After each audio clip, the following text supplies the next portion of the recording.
Kita beralih ke informasi lainnya, pelepasan 1.500 burung gereja dan burung merpati mewarnai perayaan Hari Suci Waisak 2562.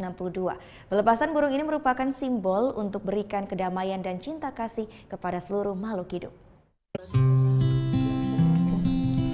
Melepaskan ribuan ekor burung ke alam bebas menjadi sebuah tradisi di Wihara Sakyamuni Denpasar saat merayakan Hari Raya Trisuci Waisak. Pelepasan sekitar 1.500 ekor burung ini merupakan sebuah simbol dari prosesi Abaya Dana yang bermakna memberikan cita kasih dan kedamaian kepada seluruh makhluk hidup.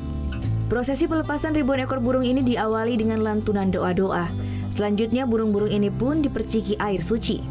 Momen pelepasan burung ini menjadi sebuah daya tarik yang selalu dinanti oleh umat setiap perayaan Waisak. Sementara tema perayaan Trisuci Waisak 2562 tahun 2018 ini yakni bertindak, berucap, berpikir baik untuk menjaga keutuhan bangsa.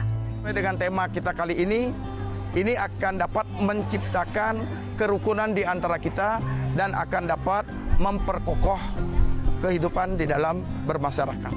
Usai prosesi Abaya Dana, perayaan Waisak kemudian dilanjutkan dengan puja bakti Waisak. Selanjutnya pada pukul 10 malam, umat melaksanakan meditasi detik-detik Waisak. Surya Sanjaya melaporkan untuk NET. Oke.